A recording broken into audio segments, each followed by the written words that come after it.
This is Garden Variety, a horticulture podcast from Iowa Public Radio and Iowa State University Extension and Outreach. I'm Charity Nebbe. Whether you call them clematis or clematis, these vining members of the buttercup family make a beautiful addition to almost any yard, and they are in full bloom right now. Here to tell us all about growing clematis are Cindy Haynes, professor of horticulture at Iowa State University. Hello, Cindy. Good morning. And Aaron Steil, Iowa State University Extension horticulture specialist. Hello, Aaron. Good morning. And Cindy, why do you think we love clematis so much? I think it's because they bloom. They have really big, showy blossoms. They come in a lot of different colors. This is a vining plant that once it's established, it rambles over places and makes our mailboxes or fences or wherever look really nice and tidy and gorgeous. I do think they attract a lot of pollinators as well, but I think the reason we love it are these kind of big, showy blooms. All right. Because they're pretty and they look pretty. Impressive.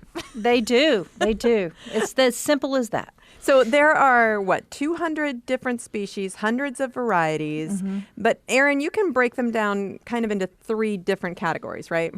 Yeah, they're kind of broken down by how they bloom. So some of them will bloom on last year's growth, and they're very creatively called Group 1. And some of them will bloom on last year's growth and this year's growth. And then that's Group 2, of course. And then Group 3 are those that bloom on this year's growth. And for us here in Iowa, typically Group 2 and 3, the ones that will bloom on current year's growth, are much more reliable and easier to grow here because we do see winter dieback in many years. And winter dieback, of course, would remove buds on stems from last year. So if we have one of those Group 1 types, we don't always reliably see flowers, whereas if we have the other two, we do. And again, they're showy and beautiful. They're showy. It's about the flower. We like that reliability. Mm-hmm. We can also get plants that look pretty dramatically different, Cindy. Mm-hmm. Tell me about that. Yeah, so there's also some kind of bush or shrub types that are surprisingly good for Iowa gardens. They are not vining, though we do kind of put them on some sort of structure so that they can kind of ramble or have some support. But they're cute. They're really pretty. They're not noted for these big bold blossoms. They're noted for these smaller ones. So one's called solitary clematis. It's Clematis integrifolia. I have it in my garden, and the flowers look like little bells, and they're kind of blue-purple bells. And then another one that I have is called Clematis recta. It's the ground virgin's bower. Mm-hmm. I always forget that common name. It has white flowers, and it's a little more rambling. Smaller white flowers. And then my favorite is one called Clematis, Horticulture. It's way too many consonants. It's the tube clematis. And this is very much a shrub. And it has these tiny blue purple flowers really late in the season. And I love it because it will take a little bit of shade and the hummingbirds just come out for it. So, and it's a fun one to have. So I love that one a lot. I want to say that I've never seen these, but I probably haven't. I just didn't know that they were actually clematis. Right, because they don't look like this big, showy clematis that you would see on a vine on the mailbox. This is something a little bit different. Mm-hmm. All right, and so then the other kind is the more upright kind, the one you want to plant on a trellis or a pole or your mailbox or wherever. Right. And what kind of environment do clematis thrive in? Where should you plant them? So they have a reputation of being a little finicky about their location. And in reality, it's probably more accurate to say they're finicky about establishment. And then once they're there and established, they're pretty tough plants. They grow best in full sun, and they will flower best in full sun. But they don't like hot roots, basically. They want a kind of more shaded or cool root zone. And so we can do this by simply planting other perennials around the base of clematis. It's not uncommon for clematis to get a little leggy at the bottom anyway. And so that can help with that. Mulch, of course, helps a lot. But they want to be in this organic, evenly moist, but cooler soil. So it's kind of this dichotomy. They want full sun, but they don't love hot locations, if that makes any sense. So as long as you can kind of protect that root zone a little bit with some mulch or shading from other perennials, they do quite well. And many of them will do okay in part shade. They may not bloom as well, but they tolerate it fairly well. And so they can be a nice addition to kind of a shaded corner, especially if it's shaded from the evening sun. They can be a really nice addition to those locations. So I think that this is one of those plants that you buy partially out of envy. You see a neighbor with an incredibly beautiful clematis and you think, yes, that is what I want in my yard. So when you plant them, how long do they take to get established so you can begin competing with that neighbor?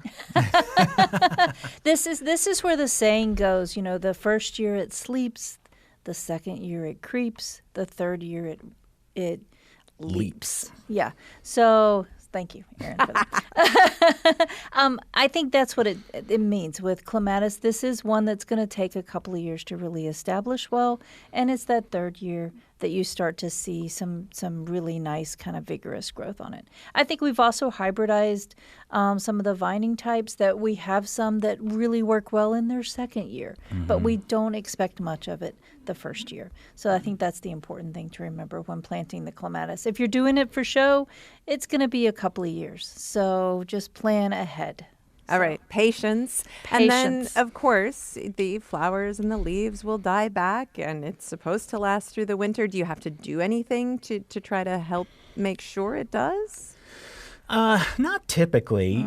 You will see some dieback. It's pretty impractical to protect it over the winter. And especially if you're growing those that bloom on new growth, it's really not necessary. So the hardest part that many people run into when growing clematis is related to pruning back, because we do see dieback. And so often we do want to prune these plants to get some of that dead material out. But if we don't do it well, we can accidentally remove flowers. And that's what scares a lot of people about pruning. And in reality, if it blooms later in the season, you can cut it back pretty hard and it's fine. So if it's a July, an August, even a September bloomer, then you can cut it back to the ground within 6-12 inches and you will still have flowers that year.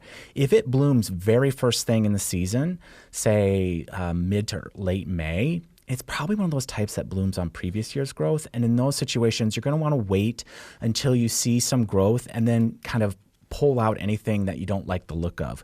In reality, you don't have to prune them at all. They will flower if you prune them or not.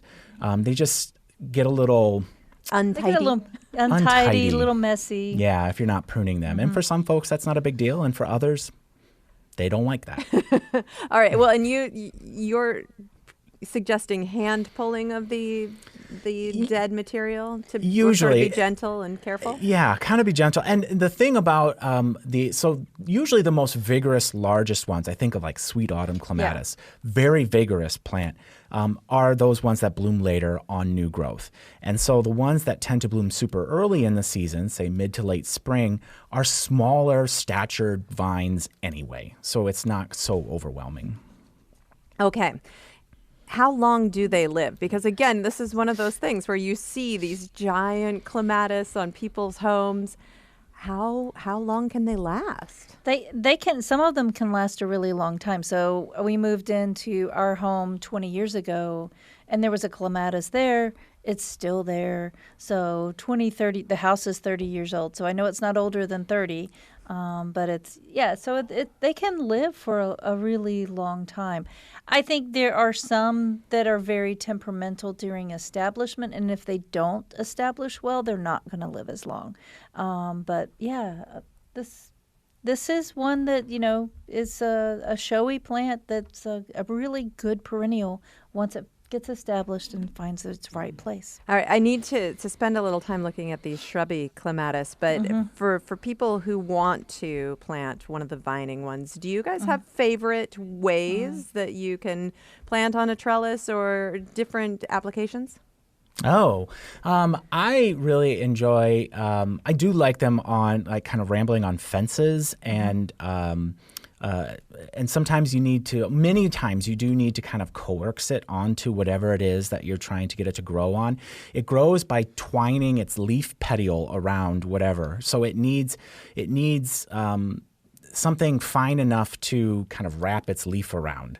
And so trellises work really well for that, obviously. But if you can get it established so that it can ramble over a fence or something like that, I think that looks really, really nice. But it's not going to just stick to the side of the building. No, No. it's not going to Variety. stick. Yeah. Yeah. I think at the Discovery Garden at the State Fair, so they have a clematis durandii that they put this really old rickety chair in the center of the garden, and they paint it some, god-awful pink or something. And it looks so good because it's this brilliant blue clematis durandii that it's a perfect little size for it to kind of ramble over. And it always blooms at the State Fair time. Nice. So it doesn't have to be anything massive. It just needs something that it can kind of start to twine around, and you just have to get it started. All right, a little bit of structure. Now we have 1 minute left. Can you each tell me a favorite variety or two? I have one that I recently planted called Stand By Me, which is a shrubby type. Yeah. And it's relatively easy to come by in garden centers right now. So that's one of my favorites. And I'm going to pick one that always stands out to me as a vining type.